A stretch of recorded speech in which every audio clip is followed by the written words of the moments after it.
And you can't even drive? I can. Are you stupid, eh? Are you a stupid fool? Well, why can't you drive then? You can't even drive!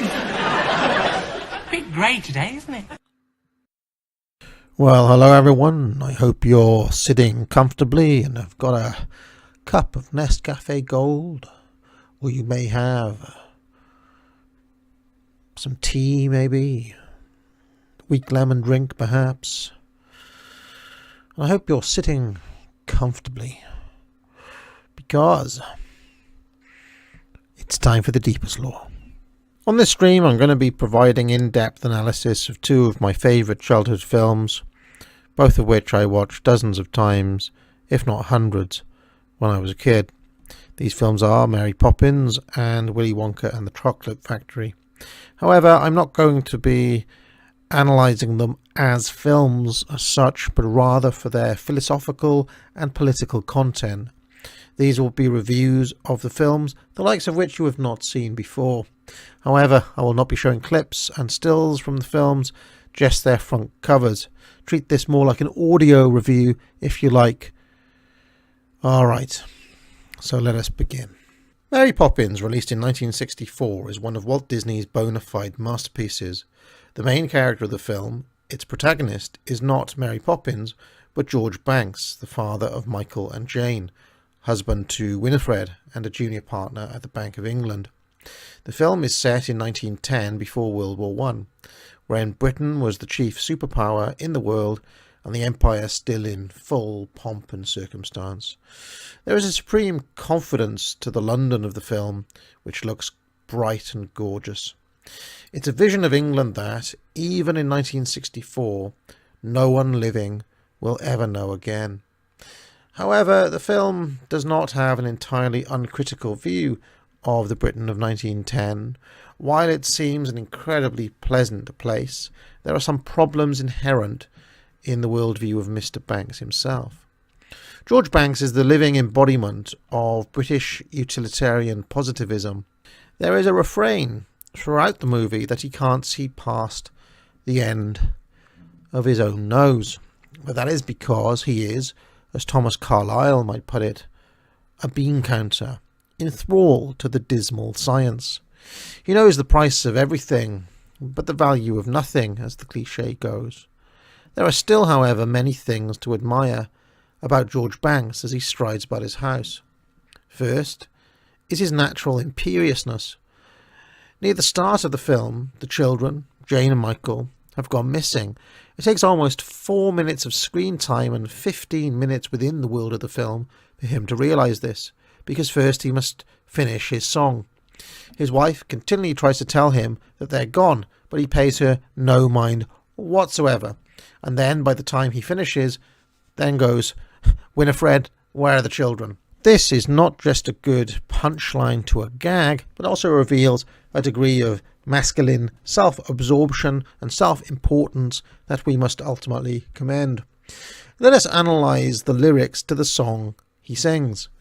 I feel a surge of deep satisfaction, much as a king astride his noble steed. When I return from daily strife to hearth and wife, how pleasant is the life I lead. Then Mrs. Banks interjects, "Dear, it's about the children." Yes, yes, yes.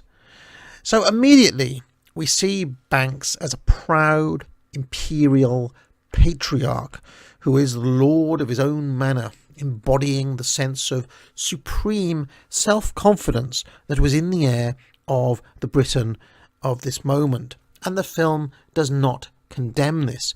As we shall see later, it actually confirms and underlines Banks's central values, only with a few adjustments. Let us continue. I run my home precisely on schedule. At 6:01 I march through my door. My slippers, pipe and sherry are due. At 6:02 consistent is the life I lead. It's grand to be an Englishman in 1910. King Edward's on the throne, it's the age of men. I'm the lord of my castle, the sovereign, the liege. I treat my subjects, servants, children, wife with a firm but gentle hand, noblesse oblige. What's interesting about this song is that it was written by the Sherman brothers at a time when the USA was taking over from Britain as the great power in the world, and at a time when people like the Shermans were consolidating their own power as a kind of unofficial ruling class within America. They were not looking to the old British Empire to condemn it or make fun of it, but rather for inspiration. And it is interesting to see them evoke the notion of noblesse oblige, which would have been quite alien to those clever and classless and free Americans in 1964. Banks continues. It's 6:03 and the heirs to my dominion are scrubbed and tubbed and adequately fed, so I'll pat them on the head, send them off to bed. Lordly is the life I lead. Notice how Banks's language subtly shifts to being positively aristocratic by the end. He may have some problems with his epistemological outlook on the world, but he is still fundamentally together. And what's interesting is that when Mrs. Banks finally tells him that the children are missing, he reacts in a masculine and decisive way. Mrs. Banks says, "They're not here, dear." Mr. Banks, "What? Of course they're here. Where else would they be? Why should they? They should have been bathed and in bed by now. It's already 6:15. And then at the back of the room, this is the stage directions, the constable begins to lead Jane and Michael up to the stage through the centre aisle. Mrs. Banks, "But George, they ran away from Katie Nana. They're missing again." Mr. Banks, "Missing? I'll deal with this." Using the phone, upstage left. "George Banks here, 17 Cherry Tree Lane. It's a matter of urgency. I should like you to send a policeman around immediately." And then the constable, having reached the top of the stairs, rings the door. Mrs. Banks open. She says, "The policeman's here." And he says, "What? Well, I never. What a wonderful service." Now, of course, the joke is that the policeman has already brought the children back, but the film shows the British state as being efficient and functional and incredibly safe. The model patriarchal society. When Mrs. Banks hugs the children, Mr. Banks retorts, "Don't be so emotional, dear." It transpires that the children have lost their nanny, which is the 6th in 4 months. Mr. Banks decides to take control again and says, "We need one who will be firm, respectable, and take no nonsense. She must act like a general who gives commands, lays down rules, and ensures discipline at all times."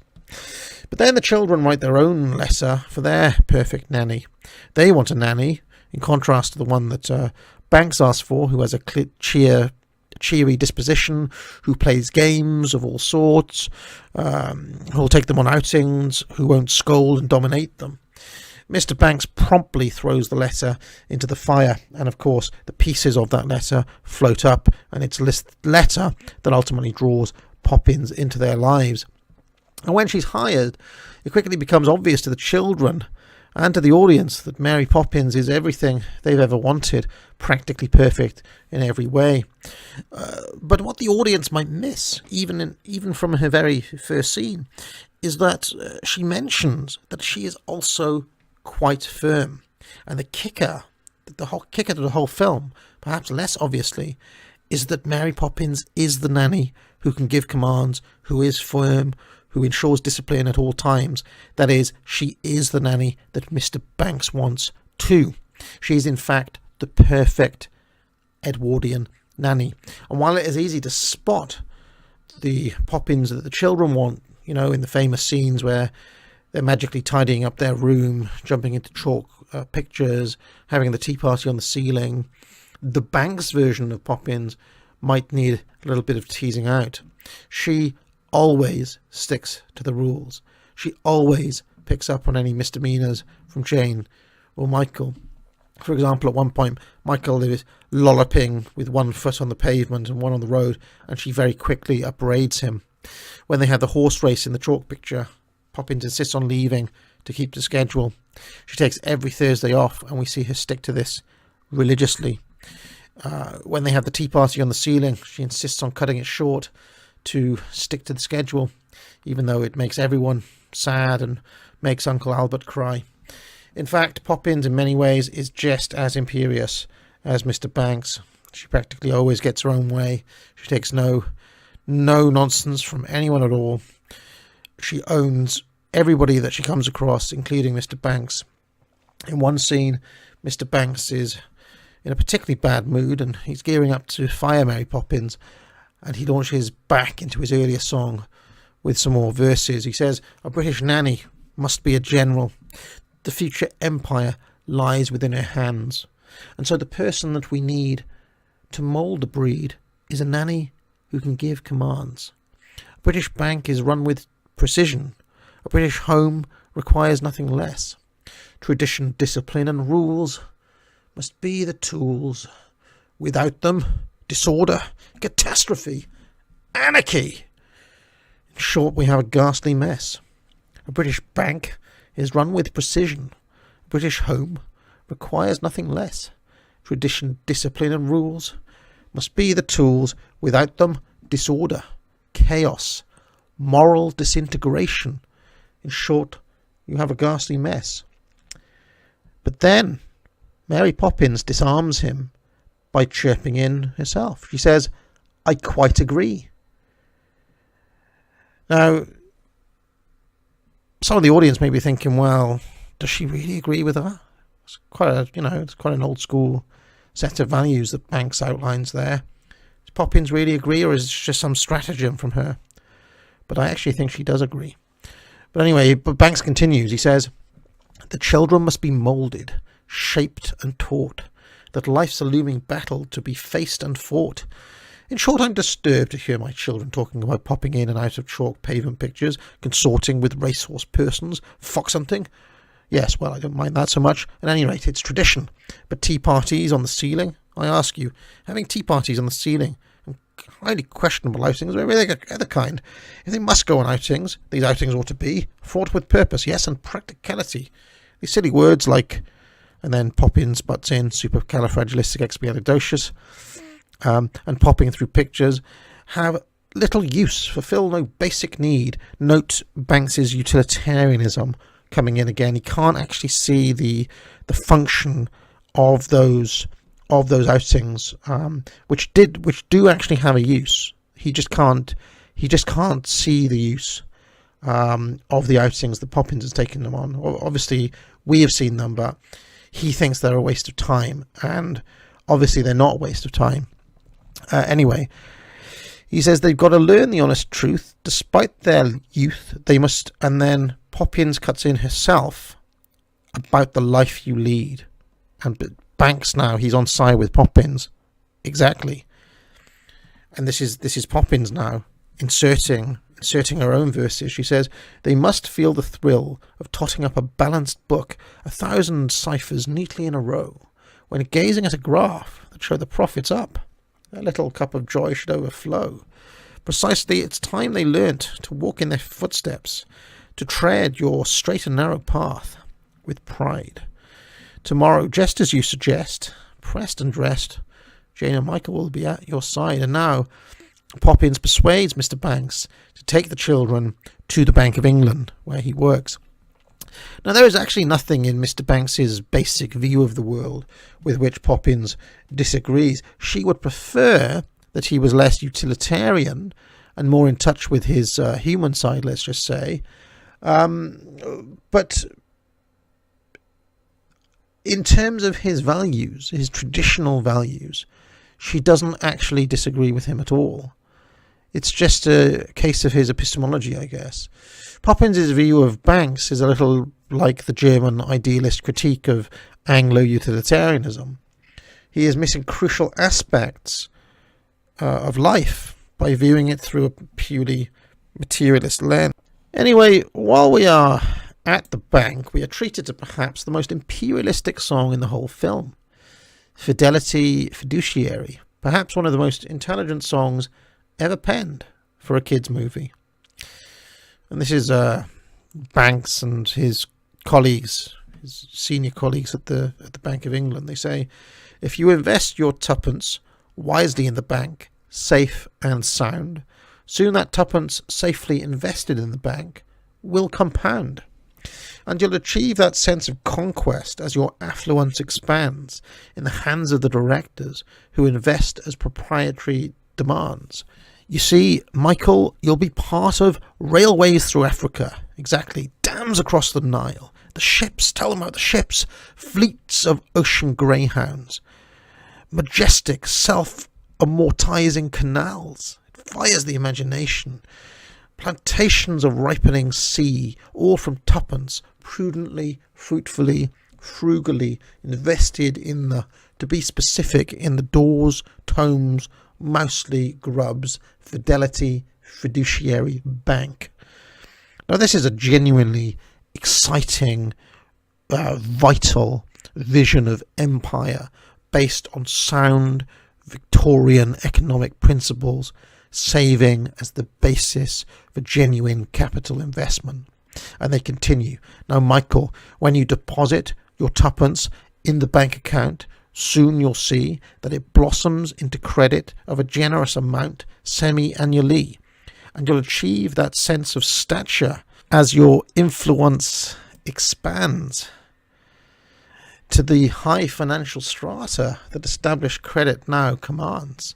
You can purchase first and second trust deeds. Think of the foreclosures, bonds, chattels, dividends, shares, bankruptcies, debtor sales, opportunities, all manner of private enterprise, shipyards, the mercantile, collieries, tanneries, incorporations, amalgamations, banks. You see, Michael, tuppence, patiently, cautiously, invested in the, to be specific, in the Dawes, Tomes, Mousley, Grubbs, Fidelity, Fiduciary Bank. I mean, it's a remarkable song, and yet, sadly, Michael does not want to deposit the tuppence in the bank, and he causes a run on the bank, which ends up getting his father fired. But Michael, as a high time preference child, would rather give the tuppence to the bird lady outside to feed the birds. Now we can debate on whether or not his decision was sensible, but it serves to set up the basic lesson of the film, the one that Poppins ultimately teaches Banks, which is that a purely material view of the world can cut you off from your loved ones and stop you seeing what is truly important. She's not saying that investment or finance cannot be part of this picture. Indeed, Banks is given his job back and made a senior partner by the end of the film, but rather that men need to be in touch with their moral intuitions as well as their intellects, and it's okay to have a laugh, a spoonful of sugar. There is, however, and sadly, one jarring note of total subversion in the film, and that is the presence of Mrs. Banks, who is a suffragette, which is to say, a feminist campaigning for votes for women. However, I am not sure that the film straightforwardly champions this. Mrs. Banks is shown continually to be quite a feckless character, undermined by the eye-rolling and head-shaking of her servants. The devastating consequences of her subversive actions to future generations are honestly foreshadowed by the lyrics of his song, Sister Suffragette. She says, "Our daughters' daughters will adore us, and they'll sing in grateful chorus." Now, by 1964, this was obviously an absurd claim, and I can only imagine that the Sherman brothers knowingly inserted this line as a nod to the tragic consequences of universal suffrage. But in the overall scheme of the film, Mrs. Banks is quite silly and a rather harmless distraction to proceedings. The soul of the film is conservative, it's traditional. It ends with Mr. Banks reasserting his role as a patriarch, but now with a deeper bond with his wife and with his children. London is safe and happy, and the sun is not setting on the British Empire, at least not yet. I suppose the dark cloud of Mrs. Banks's idiotic actions hang over the end of the film, but it doesn't linger on that note. Willy Wonka and the Chocolate Factory was released in 1971 on a modest budget and made a modest return. Roald Dahl didn't like it, despite being credited with writing the screenplay, because of changes made to the plot without his consent. But following repeats on television, by the time the VHS market come around in the 1980s, it had already become a cult classic. Now, although I'm not discussing the films as such here, I will point out that much of its effectiveness lies in the superb performance of Gene Wilder as Wonka, especially for his detachment, which at times borders on callousness. It's a mesmerising performance which adds its own layers of meaning to the film beyond the script. At its heart, this is a medieval morality tale, but before I get to that, we have to mention the problem of Grandpa Joe. In the movie, unlike in the book, Charlie does not have a father. This means that Charlie's mother has to raise him alone and look after 4 old people who are bedridden. All she has is a job at the laundry. They are not just poor in this film, they are destitute, below the breadline, living on cabbage soup, and they are so poor that they have to save up to get Charlie a single chocolate bar. I think they live in a 2-bedroom shack with an ancient television set. It's filthy. The walls are yellowing and damp. I mean, it's extreme poverty. But we learn that Grandpa Joe still somehow finds the budget to smoke. I am far from the first person to point this out. He has in fact been described as the internet's most hated man, and there's even a Reddit group called Grandpa Joe Hate, dedicated to hating Grandpa Joe. But when Charlie gets his golden ticket, the fact that Grandpa Joe suddenly springs out of bed and is somehow well enough to go with him after years of simply being a burden to his mother is, well, from any perspective, it's frankly shocking. If anyone deserves to go to the chocolate factory with Charlie, it's his mother. From within the lore of the film, the fact it has to be Grandpa Joe is justified by the idea that he has an almost childlike enthusiasm for Wonka and the lore around Wonka and for chocolate, and that this is the tiny ray of light in Charlie's otherwise quite miserable life. And so, while Grandpa Joe is not bringing in any money, he is at least performing the vital task of keeping Charlie's spirits relatively high despite desperately tough times. But is this enough? I have found a blog post online written in 2014 by someone called Famous Shia. It's called 5 Reasons Grandpa Joe is an Absolute Jerk in Willy Wonka. Let's study the evidence that Shia has collected here. Well, number 1 is he doesn't give a damn about his family except for chocolate. I've already covered this, and this I think is the main charge against Grandpa Joe, but this blog post picks up on at least 4 other charges against him. Number 2, he almost gets his grandson and himself killed and has no regrets. And this is Shia, this is from the blog. One recurring theme throughout Willy Wonka and the Chocolate Factory is that the kids would get themselves in trouble and face dire consequences for their actions. But if you watch the movie, Charlie never really falls into temptation except for swiping some everlasting gobstoppers from Slugworth. In the bubble room scene, it wasn't Charlie who was tempted to drink the fizzy lifting drink, but that old codger Grandpa Joe, who eggs him on to take a swig with him. Gee, Gramps, don't you know they teach Charlie and the kids in school not to succumb to peer pressure? So anyway, up and away they go like Lucy in the sky with diamonds and float away with bubbles like fairies. It wouldn't take long for them to figure out they done goof as a giant rotating steel fan is at the top of the chamber they're floating up in, and they seem like there's no way out of this predicament. Then, with pure dumb luck, Grandpa Joe lets out a belch, doesn't even excuse himself, that jerk, and the floating effect reverses. The two then burp all the way down in a display of bad manners and finally make it back to the ground. So what does Grandpa Joe say after getting the two of them cut up into little pieces?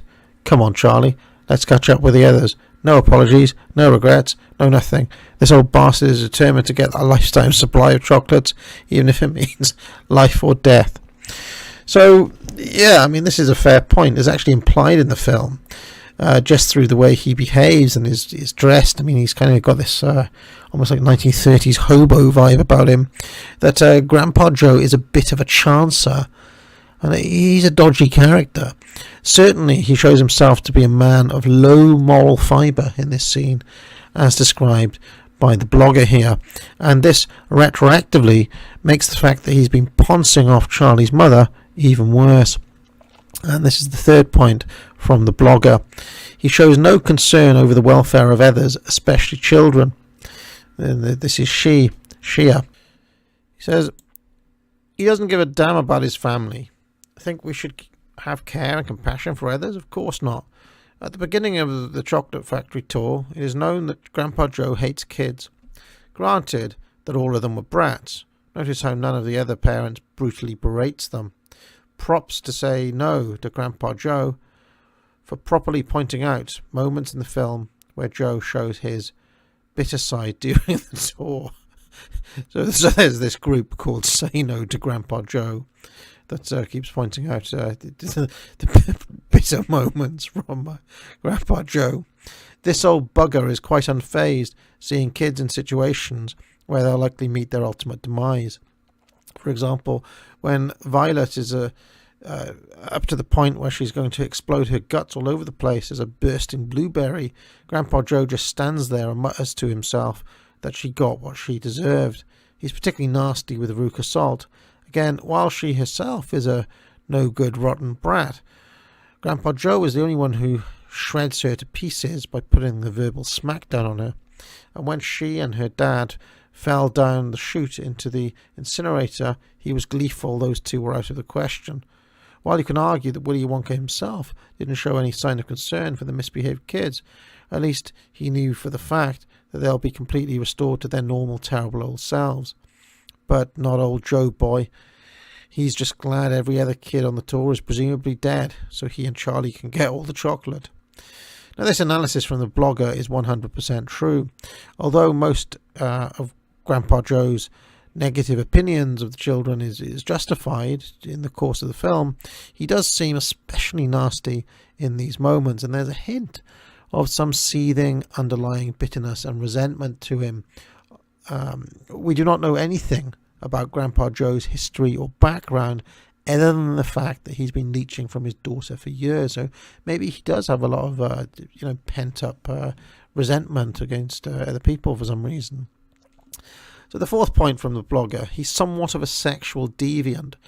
While it may not be so apparent as the others, there's some subliminal moments in the movie showing Grandpa Joe to be a pervert. in the scene where they get stuck in the shrinking room at the beginning of the tour, Mrs. TV screams, "Somebody is touching me," implying somebody squeezed her ass or something. As you can see in the image, and obviously I can't show that here, she gives Gramps a dirty look as he knows the jig is up. And thankfully Grandpa Joe keeps his hands to himself for the rest of the tour. Now, this is a weaker point for sure, but it is suggested at least that Grandpa Joe is a bit handy, at least in that one scene. And let's not forget, he's a married man. You know, Grandpa Josephine is still at home. She didn't get to go to the chocolate factory, and now not only is he does he get to go to the factory, he's using it to feel up other women. What a scumbag. And then the fifth point made by this blogger says he's a filthy, lying and hypocritical bastard to Willy Wonka. As much as the movie wanted you to think that Slugworth was the main villain in Willy Wonka and the Chocolate Factory, the ending of the film shows that it was Grandpa Joe who's the real villain. As Grandpa and Charlie are the last survivors of the factory tour, Grandpa Joe inquires about the lifetime supply of free chocolate, but Wonka gives him the cold shoulder and shows them the exit. Infuriated, Gramps storms into Wonka's office to see what the hell is going on. Of course, Mr. Wonka ain't no fool, as he tears Grandpa Joe a new one in one of the most memorable lines in film history. He's talking about, of course, "You get nothing. Good day, sir." That's right, folks. Willy knew that those two were up to something earlier on, fooling around with a fizzy lifting drink, and I don't blame him for being pissed off with them. I would throw a hissy fit to learn that a dirty old man like Grandpa Joe was smearing his hands all over my property. Sorry, This blogger has a turn of phrase. It's probably some 12-year-old or something, but it's making me laugh. Meanwhile, Gramps plays dumb and demands that they get their fair share of chocolate. The ultimate kicker to all this comes when Charlie and Grandpa Joe are about to leave the office, and Grandpa says, "I'll get even with him if it's the last thing I do." And then he adds, "If Slugworth wants a gobstopper, he'll get one." Now let's flash back to the beginning where Charlie asks Grandpa Joe about the whole deal with Willy Wonka's factory and Mr. Slugworth. Grandpa tells Charlie that Slugworth is a bad man who can't be trusted at all and wanted Wonka out of business. Now let's fast forward to the scene where the kids are about to get Wonka's secret candy, an everlasting gobstopper. Wonka goes on to tell them that they can only have one each and not to tell anyone else about sharing this secret to Slugworth, which would work Wonka out of business. As Wonka passes around the gobstoppers, Veruca Salt wasn't so subtle in trying to be sneaky, but Grandpa Joe, on the other hand, says, "What about Charlie? What about Charlie?" Somewhere along the lines in the confusion, Grandpa Joe picks up on what's going on and says Charlie never got a gobstopper. Now clearly Gramps was in on the whole scheme to steal the everlasting gobstopper and give it to Slugworth. Well, of course, Charlie too, but I got the feeling that Joe conned the poor kid into doing it like he did with the fizzy lifting drink. Fortunately, Charlie has a thing called a conscience, which his grandfather doesn't have, and returns the stolen candy to Wonka. Wonka congratulates Charlie for being honest, says he won, reveals Slugworth was Wonka's assistant to test the kid's honesty, yada yada, and they all live happily ever after. And it is true that Grandpa Joe is motivated by what he feels is owed to him. He's constantly going on about the reward, it's framed in the film as if, he's thinking of Charlie's best interest, but I sometimes wonder about his real motivations there. While Charlie seems motivated by his moral instinct, which seems entirely lacking in Grandpa Joe. Now, let's leave him for the side for the moment. Speaking of morality, let us get stuck into the manner in which Wonka weeds out each of the children and upbraids them for their moral feelings. The addition of the Slugworth character, who's not present in the book, Slugworth is mentioned in the book, but he's not like an actual character like he is in this, makes this slightly more sinister, because Wonka gives them an additional loyalty test to see who would sell him out when push comes to shove, and of course all of them do, including Grandpa Joe, with the sole exception of Charlie. And this is enough to give him the chocolate factory in the end. But it's also an interesting indictment on the moral character of practically everyone else in the world of the film. In fact, the film shows an America riddled by materialism and greed and corruption, and the other four children are simply ghastly. The Oompa Loompas act as a kind of Greek chorus in the film, and their songs, as each of the kids see their demise, are used to carry some pretty didactic moral messages. Let us go through them one by one. So first, of course, is Augustus Gloop, who falls into Wonka's chocolate river, much to his chagrin. It's notable that Wonka is entirely unconcerned for the well-being of Gloop, and is only concerned by the contamination of his chocolate. The Oompa Loompas sing, "Oompa Loompa doobity-doo, I've got a perfect puzzle for you. Oompa Loompa doobity-doo, if you are wise, you'll listen to me." Oompa Loompa doodly-dee, if you are wise, you'll listen to me. What do you get when you guzzle down sweets, eating as much as an elephant eats? What are you getting? Terribly fat. What do you think will come of that? I don't like the look of it. If you are not greedy, you will go far. You will live in happiness too, like the Oompa Loompas do. So the Oompa Loompas think absolutely nothing of fat-shaming Augustus Gloop, and it is, of course, fully deserved. His mother in the film is also fat, of course, and it is strongly implied that she is the ultimate cause for his son's obesity. I do actually think, though, that of the four kind of nasty children, Augustus Gloop is probably like the least the least bad of them. I mean, yes, he's a big fat German pig, but you know, the gloops seem, at least they seem all right. You know, they seem kind of, you know, beyond their gluttony. They seem like decent people otherwise. Anyway, next is Violet Beauregarde, the girl who spends all day, every day, chewing gum.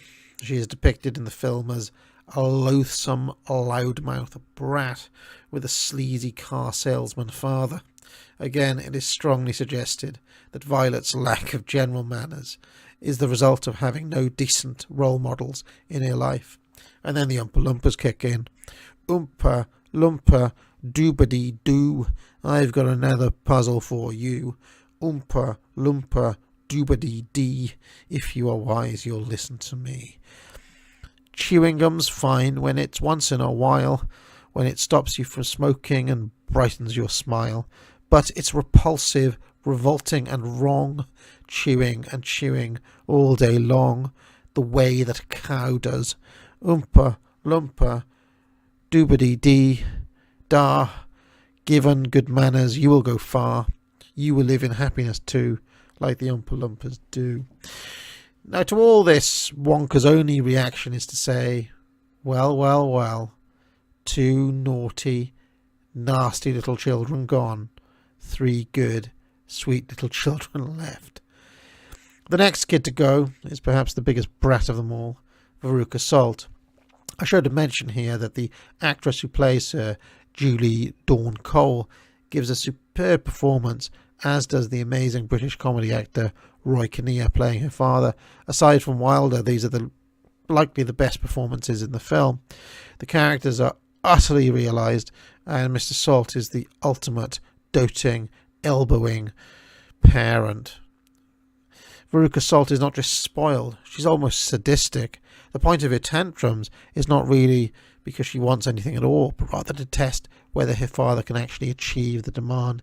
It's really quite dark. And here's what the Oompa Loompas have to say about it.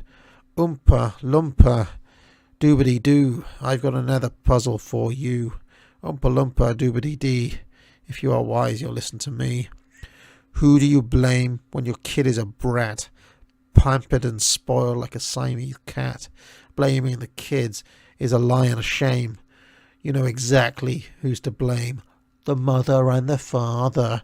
Oompa Loompa doobity da. If you are not spoiled, then you will go far.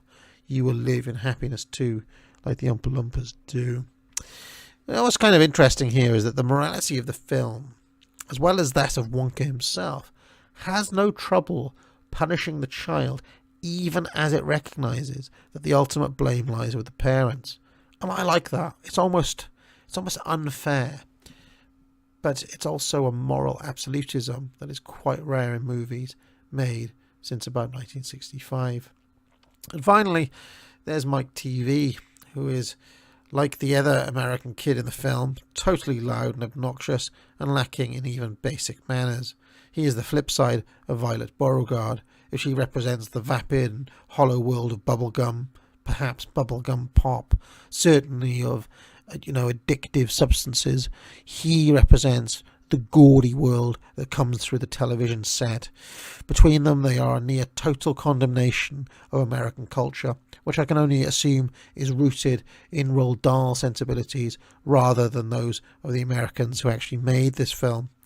Mrs. TV is seen throughout the film as a bit of a know-it-all and is also, like almost everyone else in the world of the film, detestable in her own way. There's something almost puritanical about this world. We can see the absolute depravity of mankind in every individual.